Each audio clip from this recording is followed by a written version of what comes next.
আসসালামু আলাইকুম viewers, welcome to my channel. আমি কাউসার নূপুর। আজকে খুবই মজাদার আলু পালং পাকোড়া করে দেখাবো। এটা কিভাবে সুপার ক্রিস্পি হবে সমস্ত টিপস দেব, এবং এটার সঙ্গে খাওয়ার জন্য যে একটা টক তৈরি করতে হবে সেটাও আমি রেসিপি দেবো আজকে। চলুন দেখে নিই। 200 গ্রাম পরিমাণ পালং শাক দেখুন যে আমি জাস্ট খালি গোড়াটাকে ফেলে দিয়ে ভালো মতো ধুয়ে নিয়েছি। অবশ্যই কিন্তু ভালো মতো ধুয়ে পানি ঝরিয়ে নিতে হবে। এখন এগুলোকে আমরা একটু দেখুন যে ছোট ছোট টুকরো করে নেব, তাহলে দেখবেন যে আমাদের এই পাকোড়াটা খেতে অনেক ভালো লাগবে। পালং শাকগুলো দেখুন যে আমি এরকম ছোট ছোট করে কেটে নিয়েছি। আমি এখানে কিছুটা আলুর কুচি ব্যবহার করব। 1 কাপের মতো আমি এখানে আলু কুচি ব্যবহার করছি। এই পাকোড়াটাতে আলু কুচি দিয়ে খেয়ে দেখবেন যে কতটা মজাদার। এখন এখানে আমি কাঁচামরিচ কুচি দিয়ে দিচ্ছি। আমার টেস্ট এবং ঝাল অনুযায়ী আপনারাও আপনাদের ঝাল অনুযায়ী দিয়ে দেবেন। এখানে আমি 1/2 কাপ পরিমাণ পেঁয়াজ কুচি ব্যবহার করছি। পাকোড়ায় পেঁয়াজ কুচি একটু বেশি দিলে কিন্তু খেতে অনেক ভালো লাগে। ধনিয়া পাতার কুচি এখানে আমি দিয়ে দিচ্ছি পরিমাণ মতো। আমি এখানে 1/2 চা চামচ পরিমাণ আদা বাটা এবং 1/2 চা চামচ পরিমাণ রসুন বাটা দিয়ে দিচ্ছি। আর যারা ভেজ তারা কিন্তু পেঁয়াজ এবং রসুনটা বাদ দেবেন, কোনো সমস্যা নেই। আর এটাকে একেবারে এক্সট্রা ক্রিস্পি করার জন্য আমি এখানে ব্যবহার করছি 3 টেবিল চামচ পরিমাণ চালের গুঁড়ি।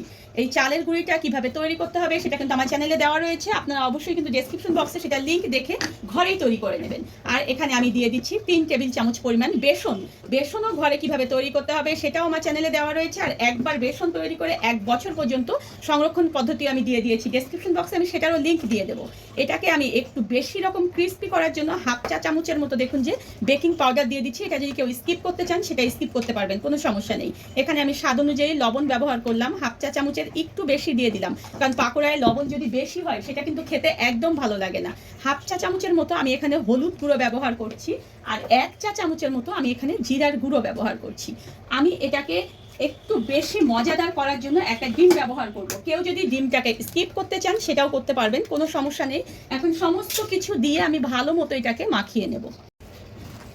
মেখে নেওয়ার পরে আমার মনে হচ্ছে যে এখানে বাইন্ডিংসের জন্য আমার আরেকটু চালের গুঁড়ি এবং আরেকটু বেসন ব্যবহার করতে হবে। আমি কিন্তু এটা ধাপে ধাপে মিলাচ্ছি, তার কারণ চালের গুঁড়ি বা বেসন যে কোনোটাই কিন্তু বেশি হয়ে গেলে এটা ভালো লাগবে না খেতে। আমি 2 টেবিল চামচ পরিমাণ চালের গুঁড়ি দিয়ে দিলাম, আর 1 টেবিল চামচ পরিমাণ এখানে বেসন দিয়ে আমি মেখে দেখছি যে আর লাগবে কিনা। ভালো মতো দেখুন যে আমি মেখে নিয়েছি। এখানে আমার আর কিচ্ছু লাগবে না। আপনারা একটু মুখে আঙুলে দিয়ে দেখবেন যে আপনাদের আর লবণ লাগবে কিনা। যদি লবণ লাগে তাহলে এই অবস্থায় একটু লবণ দিয়ে নেবেন। চুলায় তেল গরমে উঠিয়ে দিয়ে আপনি ঠিক কত বড় করে পাকোড়াগুলো ভাজতে চান সে অনুযায়ী দ্রুত হাতে দিয়ে দেবেন। আর এগুলো কিন্তু একদম সমান করার দরকার নেই, এগুলো একটু এবড়ো থেবড়ো হলেই কিন্তু ভাজাটা অনেক সুন্দর হয় আর খেতেও ভালো লাগে। খুব দ্রুত হাতে এগুলোকে দিতে হবে, আর চুলার জাল কিন্তু মাঝারি লো রাখতে হবে।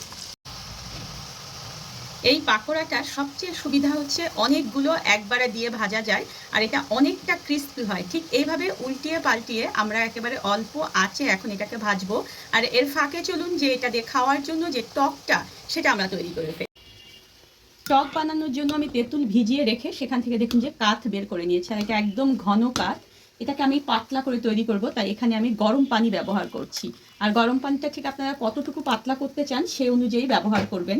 আমি আমার পছন্দ মতো এখানে তৈরি করলাম, কারণ তেঁতুলের কাঠ অনেকেই দেখা যায় যে চাটনিটাকে একটু ঘন পছন্দ করে, অনেকে আবার পাতলা পছন্দ করে। এখন এখানে আমি দিয়ে দেব চিলি ফ্লেক্স। আমি এখানে 1/2 চা চামচের মতো চিলি ফ্লেক্স দিয়ে দিলাম। আমার চ্যানেলে দেখবেন যে চটপটির মশলা রয়েছে, সেখান থেকে আমি 1/2 চা চামচ পরিমাণ দিয়ে দিলাম। আমি এখানে 1 টেবিল চামচ পরিমাণ চিনি দিয়ে দিলাম। চিনিটা কিন্তু সম্পূর্ণ আপনাদের পছন্দ মতো দিয়ে দেবেন। আর 1 চা চামচ পরিমাণ এখানে আমি বিট লবণ দিয়ে দিলাম। এরপরে আমি এটা ভালো মতো গুলিয়ে টেস্ট করে দেখব যে এখানে আমার আর কিছু দিতে হবে কিনা। খুব সহজেই দেখুন যে এটা তৈরি হয়ে গেল। ভালো করে গুলিয়ে নিয়ে চেখে দেখে আমি দেখলাম যে আমার সব কিছু ঠিক আছে। জাস্ট একটু আমি এখানে চিলি ফ্লেক্স এভাবে উপর থেকে ছড়িয়ে দিচ্ছি। আর এর মধ্যে কিন্তু ভুললে চলবে না যে আমরা আমাদের পাকোড়াগুলো ভাজতে দিয়ে এসেছি। পাকোড়াগুলোতেও দেখুন যে একদম সুন্দর একটা কালার চলে এসেছে, আর এগুলো এত ক্রিস্পি হয়েছে দেখুন, এতটাই সুন্দর। ঠিক এখন এইভাবে করে ভেজে নিয়ে আমরা এটা তুলে নেব, আর পরবর্তীতে আমাদের যতগুলো রয়েছে ঠিক সেমভাবে আমরা ভাজবো। এই পাকোড়াগুলো খেতে কিন্তু অসম্ভব মজা।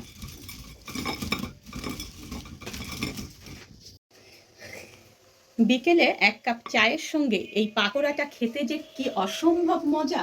অবশ্যই কিন্তু সবাই এই পাকোড়াটা ঘরে তৈরি করবেন, আর দেখবেন যেটা কতটা মজাদার। আমি ভেঙে দেখাচ্ছি যে এটা কতটা ক্রিস্পি। ধন্যবাদ সবাইকে।